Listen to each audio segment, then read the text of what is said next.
Hey guys, welcome to all allium chemistry. So अभी आपके लिए सेंट्रल यूनिवर्सिटी ऑफ झारखंड का हम बताने वाले हैं सीयूटी पीजी प्रोग्राम। यानी कि अगर आप सेंट्रल यूनिवर्सिटी ऑफ झारखंड में अपना मास्टर्स करना चाहते हैं, यानी जो भी आपके सब्जेक्ट्स हैं, कौन कौन से प्रोग्राम है वो भी आपको बताएंगे। तो इन्होंने अपना रजिस्ट्रेशन लिंक स्टार्ट कर दिया है। फर्स्ट ऑफ ऑल मैं उसी के बारे में बात करूंगी, उसके बाद हम यहाँ पर आते हैं।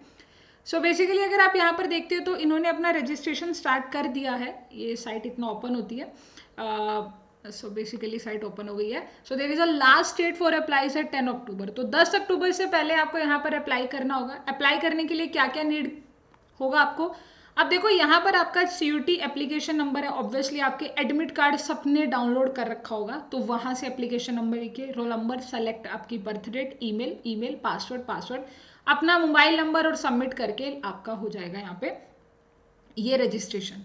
अब रजिस्ट्रेशन कराने के बाद वापस यहाँ पर आना है, अपना रजिस्टर्ड ईमेल आईडी डालना है, पासवर्ड डालना है, टेक्स्ट करना है, लॉगिन। ये बहुत बार मैं आपको बता चुकी हूँ, ठीक है। अगर नहीं होता तो यहाँ पे वेरिफिकेशन का भी रहता है। लॉगिन करने के बाद आपका सेम प्रोसीजर है जो मैंने आपको पहले बताया था कि आपको पहले अपनी पर्सनल डिटेल फिल करनी होगी, फिर आपको अपने कॉलेज के बारे में भरना होगा जहाँ से आपने ग्रेजुएशन करी है, उसके बाद आपको सीयूटी का सारा डिटेल डालना है, फिर आपको डॉक्यूमेंट्स अपलोड करने और लास्ट में पेमेंट करनी है। अब वही पेमेंट के बारे में डिस्कशन करते हैं। तो यहाँ पे इन्होंने सब कुछ मेंशन कर रखा है, ध्यान से मेरी बात को सुनना। मुझे ये इसलिए सीयूटी मतलब जो झारखंड ने बनाया सब कुछ सही बना रखा है। देखो इन्होंने लिखा है कि यहाँ पर एलिजिबिलिटी क्राइटेरिया क्या है। तो सबसे पहले मैं एलिजिबिलिटी क्राइटेरिया देख लेती हूँ। ये मेरे पास यहाँ पर एलिजिबिलिटी क्राइटेरिया है। आप देखिए, आप अपना कोड देखिए और आपको बड़े सिंपली तरीके से यहाँ पर लिख रखा है कि सपोज मेरा एमएससी केमिस्ट्री कहाँ गया। इन्होंने कहा है कि आपको bachelor in science is a chemistry as a main honours और आपका परसेंटेज।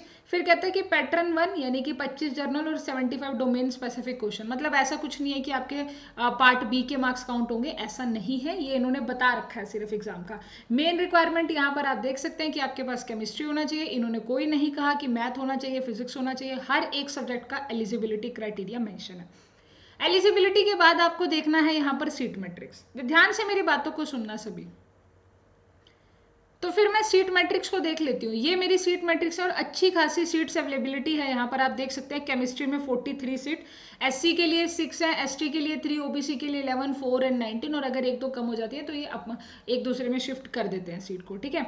तो ये आप हर एक सब्जेक्ट के लिए यहाँ पर सीट देख सकते हैं। इन्होंने नीचे लिख रखा है कि यहाँ पर अगर कोई वैकेंसी रह जाती है तो उसके लिए नोटिस ये निकालते हैं। अगर कोई मतलब रह जाता है ना यहाँ पे 60 seat reserve for the CAT in MBA programme. MBA वालों के लिए तो 66 सीट्स रिजर्व है।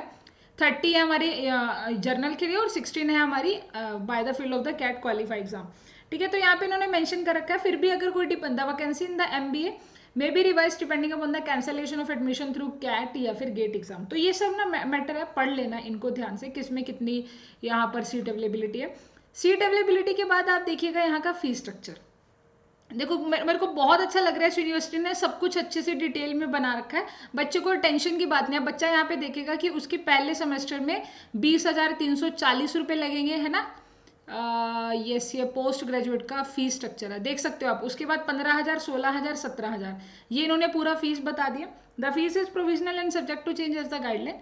First semester fee include the refundable 1,000 for the library caution में रुपीज एंड दैट। देखो भाई, ऐसा है कि अगर आपका सेंट्रल यूनिवर्सिटी ऑफ झारखंड में हो जाता है और आपको यहाँ पर फीस ज़्यादा लग रही है बट आप अपनी सीट सिक्योर करना चाहते हैं, तो बच्चा इन्होंने लिख रखा है कि यहाँ पर एडमिशन का जो फीस होगा वो रिफंडेबल हो जाएगा। Refundable of rupees 1,000 for the library and सब ये बता रखा है। बाकी प्रोस्पेक्टस में भी डिटेल में मिल जाएगा।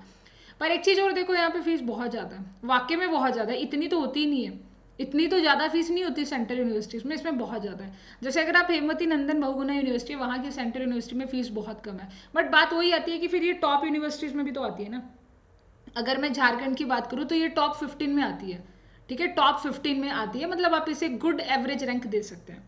फिर कौन कौन से डॉक्यूमेंट यहाँ पर लगने वाले हैं, तो वो सारे डॉक्यूमेंट्स आपको यहाँ मेंशन कर रखा है। पासपोर्ट साइज फोटो, आपका सिग्नेचर, 10th क्लास की मार्कशीट, 10th क्लास का पास सर्टिफिकेट। अगर पास सर्टिफिकेट नहीं होता तो मार्कशीट को ही दोबारा लगा देते हैं, ठीक है।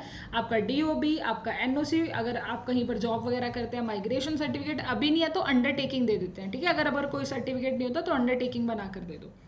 उसके बाद आता है कि उसका प्रोसीजर क्या रहेगा। So will check about the procedure. ये हमारा प्रोसीजर इन्होंने दे रखा है, कैसे कैसे आपको अप्लाई करना है, हर एक चीज़ इन्होंने यहाँ पर मेंशन कर रखी है। रिफंडेबल का भी दे रखा है कि अगर एडमिशन है तो पूरी फीस हो जाती है 15 दिन के अंदर अंदर अगर आप नहीं लेते हो एडमिशन। फिर उसके बाद आते हैं कि आपके जो फॉर्मेट है सर्टिफिकेट के, ये कैटेगरी सर्टिफिकेट का फॉर्मेट रहेगा, ये भी इन्होंने मेंशन कर रखा है। ये सब आपको यहाँ पर सारा डाटा दे रखा है। सबसे अच्छी बात मुझे इनकी यही लगी है कि इन्होंने सारा डाटा दे रखा है। तो अभी बात आती है कि ये कैसी यूनिवर्सिटी है। देखिए बच्चा, ये आपकी टॉप 15 में आती है केरला के बाद। अगर हम केरला की बात करें ना, केरला के बाद झारखंड का नंबर आता है, ठीक है, केरला के बाद झारखंड का नंबर आता है। अच्छी सेंट्रल यूनिवर्सिटी में काउंट आप इसे कर सकते हैं। ऐसा नहीं है कि यहाँ पर बेकार यूनिवर्सिटी आपको मिलेगी। सेंट्रल यूनिवर्सिटी ऑफ झारखंड आपके लिए सही है। अगर ये टॉप यूनिवर्सिटीज है, मतलब टॉप से थोड़ी सी नीचे वाली यूनिवर्सिटी आप बोल सकते हो। इन्होंने अपना कॉन्टैक्ट डिटेल्स भी दे रखा है अगर आपको कोई क्वेरी है। मेन बात यहाँ पर आती है कि कितने मार्क्स वाला यहाँ पर अप्लाई करेगा। देखो, आप इस बात को समझिए, जितने टॉपर के मार्क्स है ना, ये आप अब खुद भी कर सकते हो। मैंने एक वीडियो बना रखी है टॉपर के कितने मार्क्स हैं। आप अपने सब्जेक्ट में देखिए टॉपर के कितने मार्क्स हैं, उससे कितना मार्जिन कम होना चाहिए। जैसे सपोज केमिस्ट्री में किसी के टॉपर के 292 आए हैं। अब यहाँ पर अप्लाई करने के लिए क्या लगेगा, यहाँ पर अप्लाई करने के लिए आपके 170 से ज़्यादा, 170 160 से ज़्यादा होने चाहिए जनरल कैटेगरी के लिए। इतना मार्जिन तो होना चाहिए, क्योंकि ये एक अच्छी खासी यूनिवर्सिटी में काउंट होती है। प्लेसमेंट की बात होती है तो बच्चे आप यहाँ पर अपने आप जाइए, इनका कैंपस देखिए, इनकी लाइब्रेरी देखिए, इनके स्टूडेंट के बारे में सारा यहाँ हॉस्टल का दे रखा है, क्या है, स्कॉलरशिप के बारे में बता रखा है, अपॉर्चुनिटी क्या क्या स्टूडेंट्स को मिलती है, ठीक है। तो ये सब चीज़ें यहाँ पर ऑलरेडी मेंशन है। 2021 का एडमिशन उठाकर देखो, वहाँ पर देखो कि इनकी कितनी कितनी लिस्ट गई। ओपन राउंड काउंसलिंग होती है, पीएचडी एडमिशन, ठीक है, सब कुछ यहाँ पर प्लेसमेंट के बारे में है। प्लेसमेंट आप देख सकते हैं कि किस कंपनी में कितना प्लेसमेंट है। आप सब प्लेसमेंट के लिए एमबीए की बात करते हो ना, तो देखो एमबीए का प्लेसमेंट दे रखा है। बायजूस में ये है, और ये अपना वेदांतु में हो गया, अपना रिलायंस रिटेल हो गया। तो मतलब सब कुछ यहाँ पर डाटा के साथ आप देख सकते हैं किसमें कितना प्लेसमेंट है। तो मुझे नहीं लगता ये चीज़ें, मतलब आप किसी से पूछने से बेहतर है कि हर एक यूनिवर्सिटी की ना प्लेसमेंट साइट पे जाओ और वहाँ से सब इन्फॉर्मेशन मिल जाएगी। सो इस तरह की हर एक इम्पोर्टेंट अपडेट के लिए किस यूनिवर्सिटी ने पोर्टल निकाला है, क्या किया है। अच्छा, मैंने आपको रजिस्ट्रेशन फीस नहीं बताई इसमें, आई थिंक, है ना। हाँ बच्चा, मैंने रजिस्ट्रेशन फीस नहीं बताई, सॉरी फॉर दैट। यहाँ पे लिखा है कि फीस नॉन रिफंडेबल है। ऑनलाइन रजिस्ट्रेशन अगर आप जनरल कैटेगरी, ओबीसी, ईडब्ल्यूएस, ठीक है, तो कितने लगेंगे, 800 रुपये लगेंगे। अगर SC ST की बात है तो 400 लगेंगे। PW या फीमेल कैंडिडेट्स, फीमेल कैंडिडेट आ गया तो लड़कियों आपके लिए तो ठीक है 200 रुपये, बट बॉयज़ के लिए बड़ी दिक्कत की बात है, 800 रुपये लगेंगे, है ना। चलो कोई बात नहीं। ऐसे ही हरियाणा वालों ने क्या कर रखा है मैं आपको बताती हूँ, just for kidding. Central university of Haryana ने क्या किया, उन्होंने लड़कियों का फ्री कर रखा है। कहते हैं कि लड़कियाँ जितनी भी फीमेल कैंडिडेट्स हैं वो अप्लाई कर सकती हैं, ठीक है। SC ST और फीमेल कैंडिडेट्स जो भी हैं, ऑल फीमेल कैंडिडेट्स SC और ST, उनका कोई रजिस्ट्रेशन फीस नहीं लगेगा, बाकी जनरल वालों का लगने वाला है।